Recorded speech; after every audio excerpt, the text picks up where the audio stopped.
म्हणजे जर मी सुहासवर प्रेम करतच नाही तर त्याच्याशी लग्न का करू ना?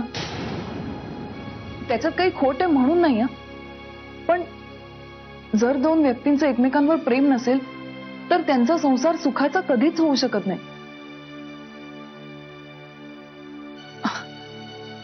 पण आय एम हॅपी हे तुला रिअलाइज झालं. सत्यजित, म्हणजे आता मी त्याच्याशी लग्न केलं नाही तर चालणार आहे. तू थांबवशील ना हे लग्न? आणि लग्न मोडल्यानंतर मला तुझ्याबरोबर राहू देशील ना?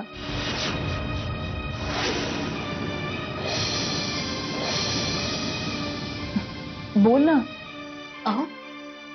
मंजिरी, जरा एक 10 मिनिटं बाहेर थांब, मला बोलायचं प्रियाशी.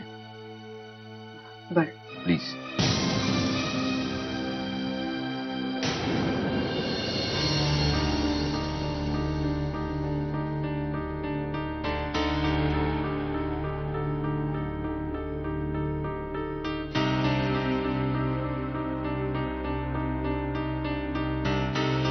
काय ग, इथे अशी का बसली आहेस? नाही, असंच. बोला नाही. अगं, प्रियाला शोधतीये. मगाशी देवाजवळ पत्रिका ठेवत होतो ना आम्ही, तेव्हा होती माझ्या बरोबर. पण नंतर मी येते म्हणून कुठं गायब झाले काही सापडत नाही. गौरांग दमलाय तिला शोधून. तिच्या मैत्रिणींची नावं घालायची ना पत्रिकांवर. हो, ती यांच्या बरोबर आमच्या रूम मध्ये बोलते, काहीतरी महत्वाचं बोलते.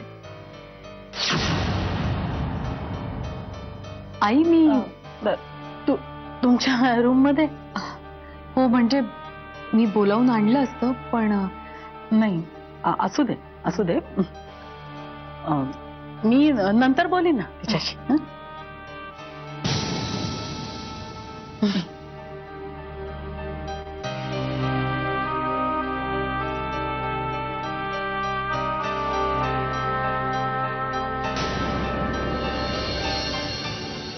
तू माझ्यासाठी तिला बाहेर जायला सांगितलं. थँक्यू.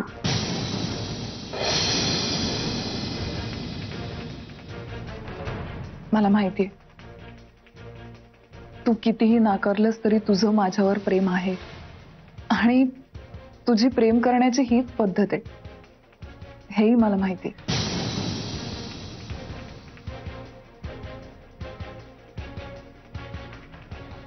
प्रिया, मी खूप आरामखोर आहे.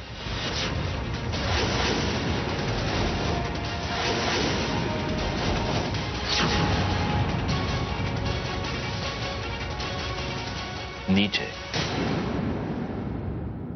स्वार्थी आहे.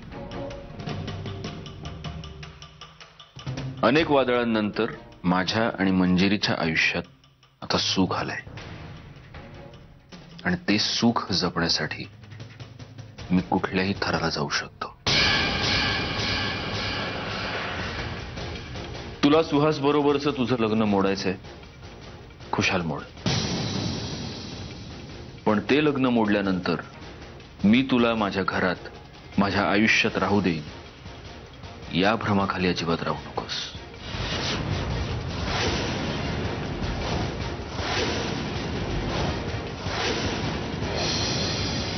आणि कसं आहे प्रिया, एखाद्या माणसाला आपल्या आयुष्यातून काढून टाकण्यासाठी त्याला हाताला धरून घराबाहेर हाकलायलाच हवं असं काही नाहीये. 1000 कारणं शोधू शकतो मी. तू इथून दूर निघून जाण्यातच तुझं कसं भलं आहे हे मी जर घरातल्यांना पटवून दिलं ना, तर मान सन्मानानं वाजत गाजत अलगदपणे माझ्या आणि मंजिरीच्या आयुष्यातून बेदखल होशील तू कायमची.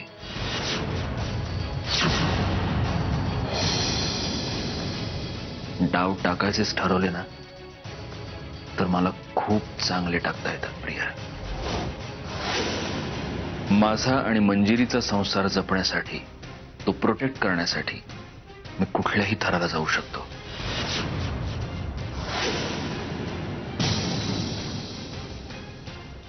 आता जर तुला सुहास बरोबरचं तुझं लग्न मोडायचं असेल, गो हेड, माझं काहीच म्हणणं नाही. हे सगळं फक्त तूच करू शकतोस का? बाकी सगळे मूर्ख आहेत असं वाटतं का तुला? सत्यजित, जर मी ठरवलं आपल्या दोघांबद्दल मंजिरीला सगळं सांगून टाकायचं तर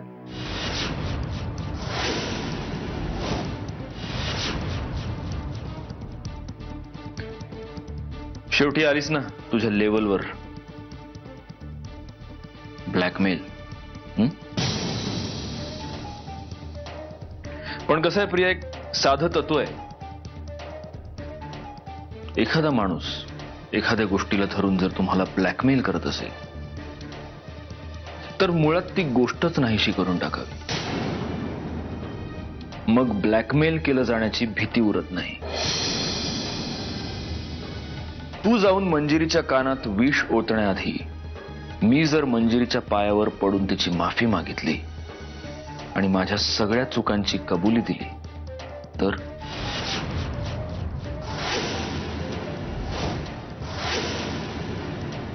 तर मग काय उरेल तुझ्या हातात सांग ना.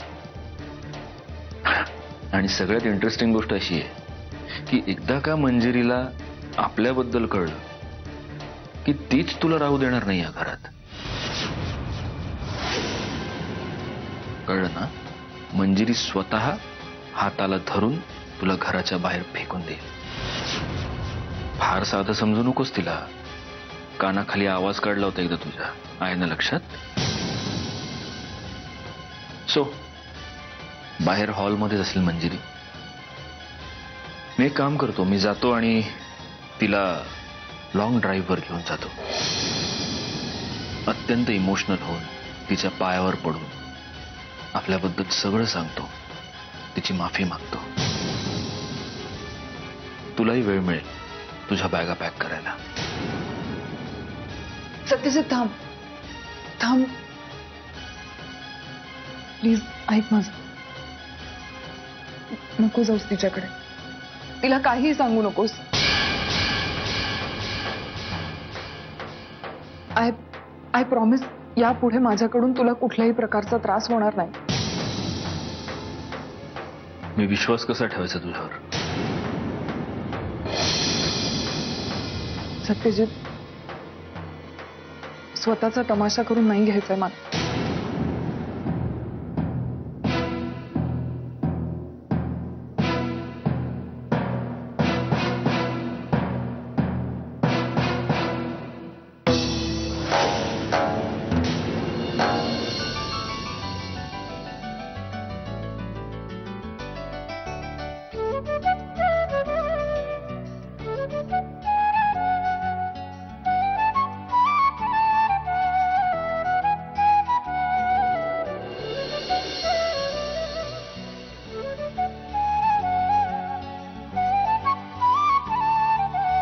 अरे बस ना.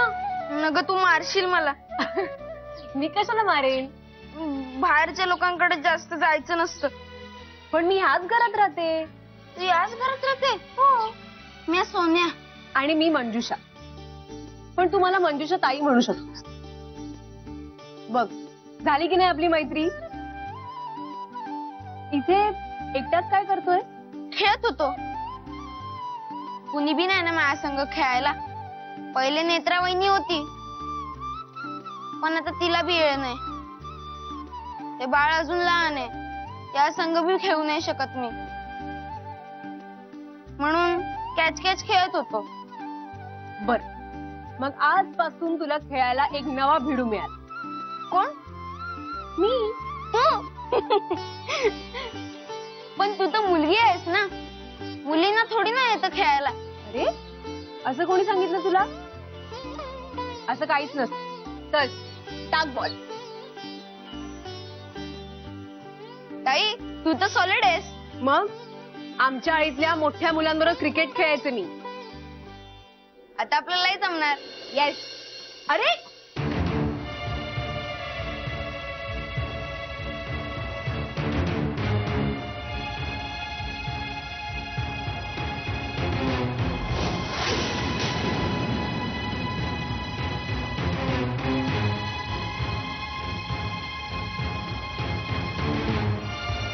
पेनड्राईव्ह? ते मला वहिनीने दिलंय. मी जातो, वहिनी मला बोलवते. अरे आई, मी जरा पुण्याला जातोय. पोलीस स्टेशन मधनं फोन आला होता. त्यांना आशिषच्या मृत्यूबद्दल आणखीन थोडीशी चौकशी करायची. काही काळजीचं नाहीये ना? नाही नाही, रुटीन चौकशी आहे. संध्याकाळपर्यंत परत येईन. सत्या, तू प्रियाशी काय महत्वाचं बोलत होतास ते बोलून झालं?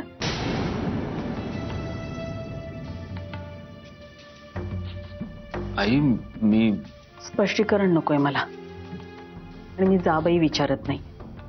पण एकच गोष्ट सांग सत्या, मंजिरीला असं बेडरूमच्या बाहेर उभं करून तू प्रियाशी आतमध्ये बोलत बसणं बरं दिसतं? आई, मला प्रियाशी जे बोलायचं होतं ते मंजिरी समोर बोलणं शक्य नव्हतं. एका प्रश्नाचं खरं खरं उत्तर देशील? तुझ्यात आणि प्रियात असं काही नाहीये ना जे मला माहित नाही?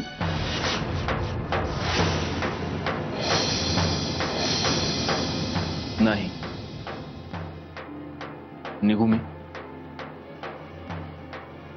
सांभाळून सत्या.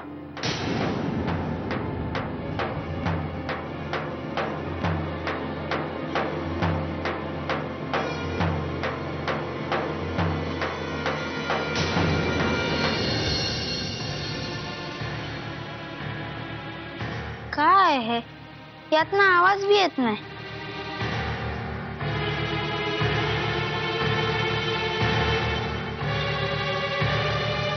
काय रे, एकटं काय करतोस इथे? काय नाही. सोन्या, मी काय सांगितलंय तुला? खोटं बोलायचं नाही. काय लपवतोयस दाखव. वहिनी मी काहीच नाही लपवते. बघू काय लपवतोस. अरे, पेन ड्राईव्ह? सॉरी वहिनी. हा पेन ड्राईव्ह कुठे मिळाला रे तुला? का? पेन ड्राईव्ह पेंडा? नावाचं राहू दे रे. कुठे मिळाला ते सांग. तुला कुणाच्या कामाचं असेल ना?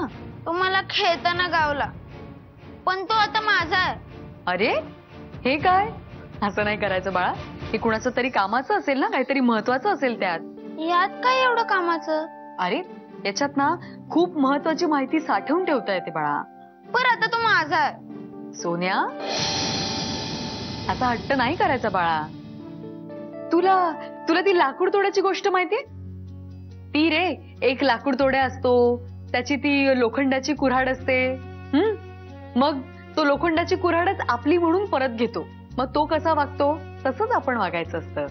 आपली गोष्ट आपली असते. दुसऱ्याची कुठलीही वस्तू आपली म्हणून मागायची नाही. बॅड मॅनर्स असतात, असं नाही वागायचं. वहिनी मी गुड बॉय आहे ना? हो, जा आता खेळायला जा. वेडा.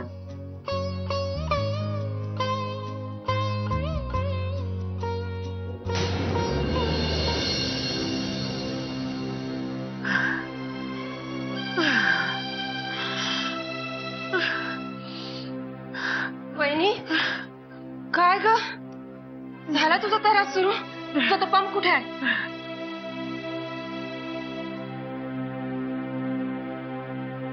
हे घे, हे घे, घे.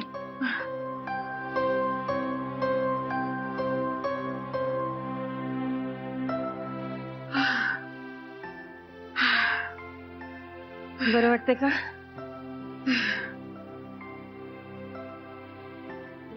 काय ग बहिणी, ये प्रसंगी उपयोगी पडणारी ही वस्तू अशी ड्रॉवर मध्ये ठेवतात का? उशाशी ठेवायची नव?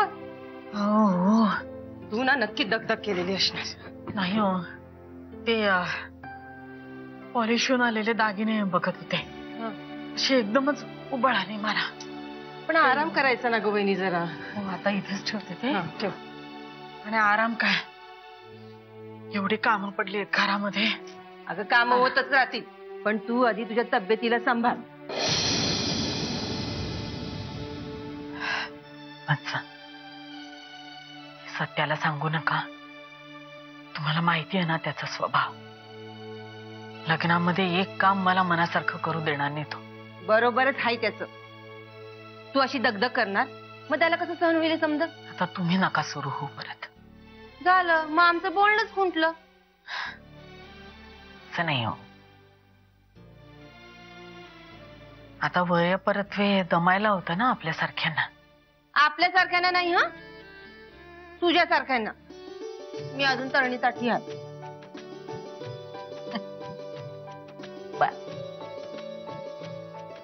माझ्यासारख्या वयस्क म्हाताऱ्या माणसांना. बरोबर. पंच, हं? मी काय म्हणते, तुमचं बोलणं झालंय का प्रियाशी? कशाबद्दल? नाही, विषयावर असं नाही, पण सकाळपासून काही बोलणं झालंय का तुमचं? नाही ग. म्हणजे बघ, सकाळी आपण पत्रिका बघत होतो तेव्हा ती आलती. अगं आता ती तिच्या खोलीत असेल. हा, बोलून आणू का? नाही नाही, नको नको. काय, मला आपला सकाळी तिचा मूड जरा वेगळा वाटला. नाही ग, बरी होती ती. नाही, तुमच्या नसेल लक्षात आलं. पण मी देवापुढे पत्रिका ठेवायला घेऊन गेले ना तिला बरोबर, तेव्हा अशी दामटून ओढून आणल्यागत वागत होती बघा. नाही, असं असेलही. आता लग्न ठरलं की मुलींना टेन्शन येत असेल, त्यांची चिडचिड वाढत असेल, नाही का? तुम्हाला काय वाटतं? वहिनी, तुझं आपलं काहीतरीच. हा, तर मला कसं ठाव असणार? मला काही अनुभव आहे लग्नाचा. त्याच्यासाठी अनुभव घ्यायची काय गरज आहे? बघून कळतं की आपल्याला. वहिनी, मला तुझं काय बी समजत नाही बघ. प्रश्न बी तूच विचारतेस आणि उत्तर बी तूच देतेस. म्हणून सांगते, जरा आराम कर, बरं वाटेल तुला. हे समजा मी आवरून ठेवू का? मी ठेवेन तर. चल, येते मी, पण आराम कर. हा,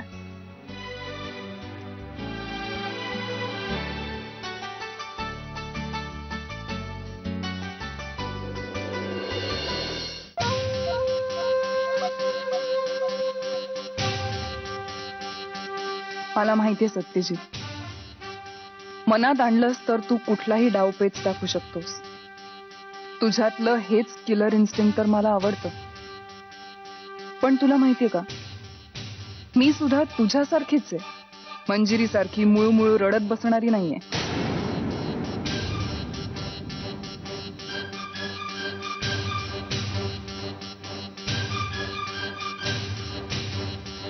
आता हे युद्ध आपल्यातलं आहे. तुझा आणि मंजिरीचा संसार जपण्यासाठी तू लढतोयस, आणि तोच संसार उद्ध्वस्त करण्यासाठी मी. आणि मी हे युद्ध हारणार नाही. तुझ्या माझ्या संबंधांबद्दल तू मंजिरीला सांगितलंस तर तू तिला हवं तसं गुंडाळशील, माहितीये मला. पण जर हीच गोष्ट तिला बाहेरून कळली तर? तू सांगितलंस तर तो कबुली जबाब असेल, पण जर तिला हे बाहेरून कळलं तर तो आघात.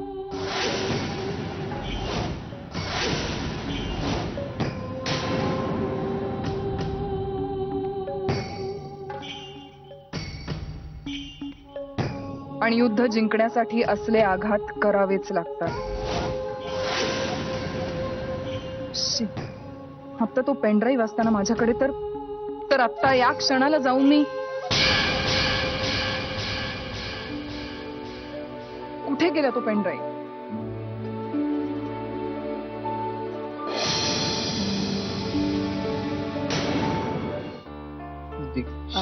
दीक्षित. भाऊजी, हा वहिनी, बोला ना.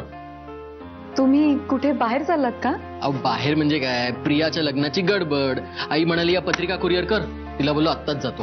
अच्छा. तुमचं काही काम होतं का? हो, काम म्हणजे छोटंच. तुमचा लॅपटॉप हवा होता थोडा वेळ. अहो, आहे तेच, घ्या की. ओके. नाही, काय झालं ना, हे लॅपटॉप सोबत घेऊन गेलेत आणि सोन्याला हा पेनड्राईव्ह मिळाला. मी म्हटलं यांच्या कामाचं असेल तर चेक करून घ्यावं, म्हणून मागायला आले. हो आय नो. नाही नाही, ते बघा काय ते चेक करा, काहीच प्रॉब्लेम नाहीये. Okay thank you. वहिनी काय थँक्यू, लॅपटॉप घेऊ का, काय चाललंय? अहो मी तर म्हणतो हा लॅपटॉप घ्या, तुमच्या रूम मध्ये जा आणि आरामशीर चेक करा. नाही नाही नाही, तसं नाही, अगदी छोटंसं काम आहे हे. चेक झालं की मग मी जाईन.